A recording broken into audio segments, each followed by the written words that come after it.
Good afternoon. I'll start our budget discussion with a brief description of the highlights from the stewardship campaign. We had a very successful stewardship campaign this season, and I want to give a big shout out to Steve Hyde and the whole stewardship team. As of about 10 days ago, we had 437,000 in pledges. That's what we went with when we finalized the budget. And just within last week, that number has increased to a current total of $445,000 in pledges received. The number of pledges is up slightly over the last couple of years, 127, including 8 new pledges. I wanted to just show the last couple of years numbers, just so you could see the trends. Pledge income was up over budget and up year to year in both 21 and 22, and we're hoping for the same. And so far it looks good for 2023.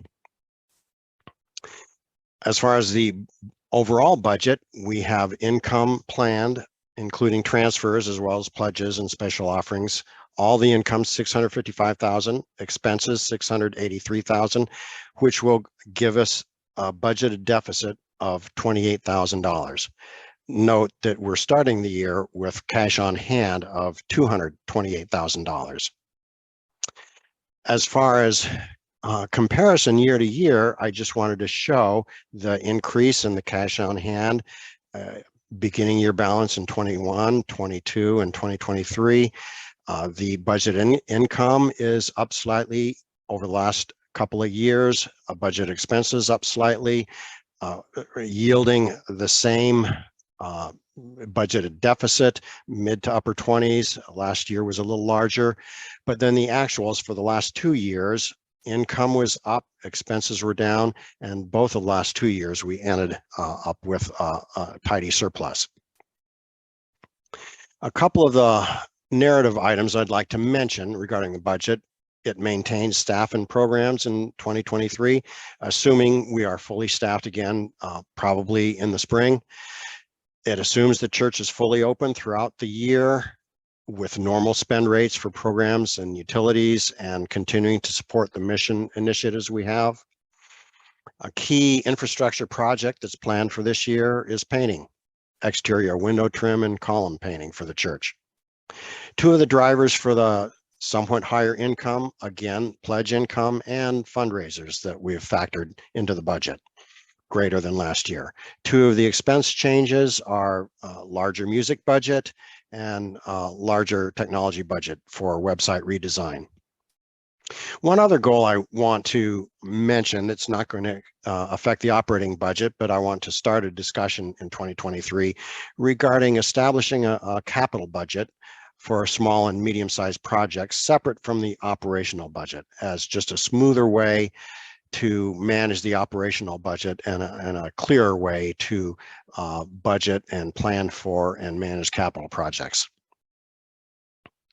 Getting into the detail, here are the 3 slides that are also in the annual report for the line item detail with a column for 2022, so you can see the changes in budget from last year's budget to this year's budget.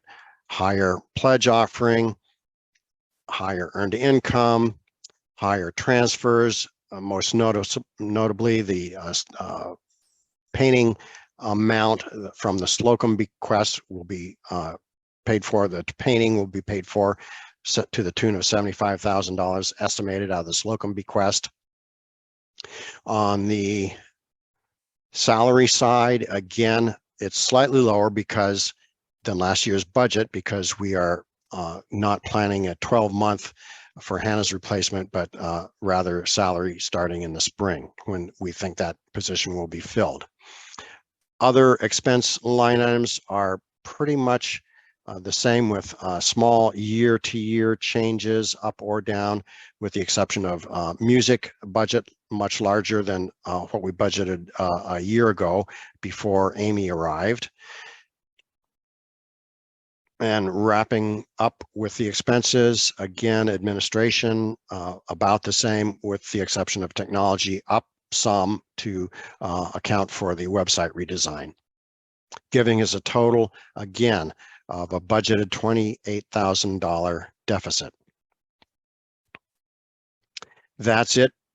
I'll take questions during the live portion, and I will be moving to approve the 2023 budget as presented. Thank you.